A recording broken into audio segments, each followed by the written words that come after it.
ಚೆನ್ನಾಗಿದ್ದೀನಿ, ನೀವಾಗಿದ್ದೀರಾ? ನಾನು ಚೆನ್ನಾಗಿದ್ದೀನಿ. ಇದೇನು ಡಾಕ್ಟರ್ ಆಗಿ ಹೋದ್ಮೇಲೆ ಒಂದು ಕಾಗದವಿಲ್ಲ, ಒಂದು ಫೋನಿಲ್ಲ, ಯಾಕೆ ಈ ಮೀನಾಕ್ಷಿ ಇಷ್ಟು ಬೇಗನೆ ಮರೆತುಬಿಟ್ರೇನು? ಹಾಗೇನಿಲ್ಲ ಮೀನಾಕ್ಷಿ, ನನ್ನ ಡಾಕ್ಟರ್ ಪ್ರಸವದಲ್ಲಿ ನೀವು ನಿಮ್ಮ ತಂದೆಯಿಂದ 50,000 ಕೊಡದೆ ಹೋಗಿದ್ದೀರಿ. ನಾನು ಈ ಜನ್ಮದಲ್ಲಿ ಡಾಕ್ಟರ್ ಆಗುತ್ತಿರಲಿಲ್ಲ. ಈ ನಿಮ್ಮ ತ್ಯಾಗದ ಬುದ್ಧಿ ನಿಮ್ಮನ್ನು ಎಷ್ಟು ಹೊಗಳಿದರು ಕಮ್ಮಿನೇ. ಮೀನಾಕ್ಷಿ, ನನ್ನ ಪಾಲಿನ ದೇವರಂತ ಹೇಳಿದರು ತಪ್ಪಾಗಲಾರದು. ನಾನೇನಂತ ಸಹಾಯ ಮಾಡಿದೆ ಅಂತ ಈ ರೀತಿ ಹೇಳ್ತಾ ಇದ್ರ? ನಾನೊಂದು ಫ್ರೆಂಡ್ ಆಗಿ ನಿಮ್ಗೆ ಸಹಾಯ ಮಾಡಿದ್ದೀನಿ ಅಷ್ಟೇ. ಆದ್ರೆ ನೀವು ಹಣ ಕೊಡುವಂತ ಹೇಳಿದ್ರೆ ಹಣ ಕೊಡೋ ಬದಲು ನೀವು ನನಗೊಂದು ಸಹಾಯ ಮಾಡಿದ್ರೆ. ಮೀನಾಕ್ಷಿ, ಈ ನಿಮ್ಮ ಹೃದಯ ಯಾವುದು ವಿಶಾಲವಾದುದಂತ ನನಗೆ ಚೆನ್ನಾಗಿ ಗೊತ್ತು. ಯಾಕಂದ್ರೆ ಈ ಸಮಾಜದಲ್ಲಿ 50,000 ಯಾರು ಕೊಡ್ತಾರೆ ನೀವೇ ಹೇಳಿ ನೋಡೋಣ. ನನಗೆ ಸ್ವಲ್ಪ ಕಾಲಾವಕಾಶ ಕೊಟ್ರಿ, ಖಂಡಿತವಾಗಿ ನಿಮ್ಮ ಹಣ ವಾಪಸ್ ಕೊಡ್ತೀನಿ. ಹಣ ಕೊಡುವಂತ ಹೇಳಿದವ್ರು ಯಾರು? ಆದ್ರೆ ನೀವು ನನಗೊಂದು ಸಹಾಯ ಮಾಡಿದ್ರೆ ಅಷ್ಟೇ ಸಾಕು. ಕೇಳು ಮೀನಾಕ್ಷಿ, ನಿಮಗೆ ಯಾವ ಸಹಾಯ ಬೇಕು ಅಂತ. ನಾನು ಮಾಡುವ ಸಹಾಯನ ನೋಡಿ ನಿಮ್ಮ ತಂದೆಯವರು ಸಂತೋಷ ಪಡಬಹುದು. ನಮ್ಮ ತಂದೆಯವರು ಬದುಕಿದ್ರೆ ತಾನೇ ಸಂತೋಷ. ಅವರು ಮೀನಾಕ್ಷಿ, ಇಂಥ ಸಮಯದಲ್ಲಿ ನಾನು ನಿನಗೆ ಸಹಾಯ ಮಾಡದೆ ಹೋದ್ರಿ ನಾನು ಮನುಷ್ಯತ್ತನ್ನೇ ಕಳೆದುಕೊಂಡಂತಾಗುತ್ತದೆ. ಕೇಳು ಮೀನಾಕ್ಷಿ, ನಿಮ್ಗೆ ಯಾವ ಸಹಾಯ ಬೇಕು ಅಂತ. ನಾನು ಕೇಳುವ ಸಹಾಯ ಏನು ಅಂದ್ರೆ, ನೀವು ನನ್ನ ಕೈ ಹಿಡಿದು ನನ್ನ ಕೊಳಿಗೆ ತಾಳಿ ಕಟ್ಟಿ ನನಗೆ ಒಂದು ಬಾಳು ಕೊಟ್ರಿ ಅಷ್ಟೇ ಸಾಕು. ನೀನು ನನ್ನನ್ನು ಇಷ್ಟಪಡ್ತಾ ಇದೀಯಾ? ಯಾಕೆ ಯಾಕೆ ನಾನಿಮ್ಮನ್ನು ಇಷ್ಟಪಡಿ ಮಾಸ?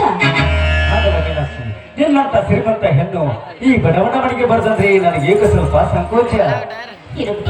ನೀವು ನನಗೊಂದು ಬಾಳು ಕೊಡ್ತೀರಿ ಅಂತ ಅಲ್ಲಿಂದ ಇಲ್ಲಿವರೆಗೂ ಬಂದೆ. ಆದ್ರೆ ನೀವೇ ತಿರಸ್ಕಾರ ಮಾಡ್ತೀರಂದ್ರೆ ಆಯ್ತು, ನಾನು ಹೊರಟು ಹೋಗ್ತೇನೆ. ನಿಲ್ಲು ಮೀನಾಕ್ಷಿ, ಈ ನಿನ್ನ ಪ್ರೀತಿಗೆ ನನ್ನ ಒಪ್ಪಿಗೆ ಇದೆ. ಆದಷ್ಟು ಬೇಗ ನಮ್ಮ ತಂದೆ ತಾಯಿಗೆ ಹೇಳಿ ನಮ್ಮಿಬ್ಬರ ಮದುವೆ ಕಾರಣ ಮುಂದುವರಿಸಿದ್ದೀನಿ. ಈಗ ಅದರ ಬಗ್ಗೆ ಯೋಚನೆ ಇಲ್ಲ. ಮನೆ ನನಗೆ ಹಣ ಕೊಡಬೇಕಲ್ಲ, ಅದರ ಬಗ್ಗೆ ಸ್ವಲ್ಪ ಯೋಚನೆ ಮಾಡಬೇಕಲ್ಲ. ಹಣ ಕೊಡುವಂತ ಹೇಳಿದವರು ಯಾರು? ನೋಡಿ, ಹೇಗೂ ನಾವಿಬ್ರು ಮದ್ವೆ ಆಗ್ತೀವಲ್ಲ, ಅದನ್ನೇ ಒಂದಚ್ಚಿನ ಅಂತ ತಿಳ್ಕೊಂಡು ಬಿಡಿ. ಮೀನಾಕ್ಷಿ, ದುಡ್ಡೇನೋ ಅಡ್ವಾನ್ಸ್ ಆಗಿ ಬಂತು, ಆದ್ರೆ ಈ ನಿನ್ನ ಪ್ರೀತಿಯ ಅಡ್ವಾನ್ಸ್ ಬರಲೇ ಇಲ್ಲ. ಹಾಗಾದ್ರೆ ತೆಗೆದುಕೊಳ್ಳಿ ನನ್ನ ಪ್ರೀತಿ.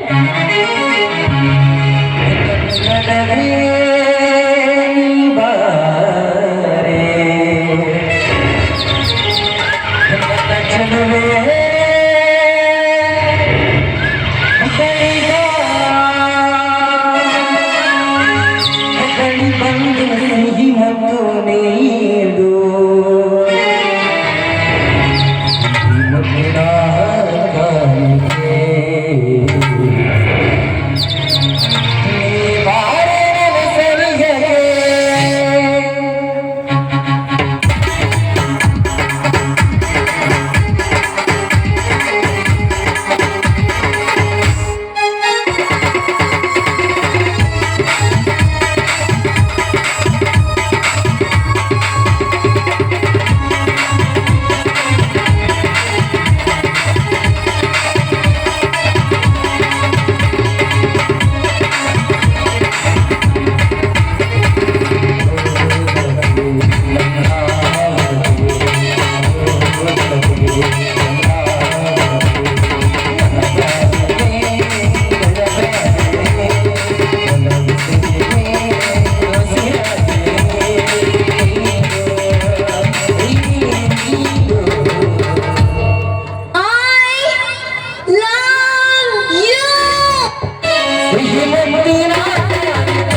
ಚಿನ್ನ ಏ ಚಿನ್ನ ಒಂದು ಸಿಹಿ ಮುತ್ತು ಕಳಿವೆ ಹೃದಯ ನೀಡಿದಾಗ ನೋಡಿದ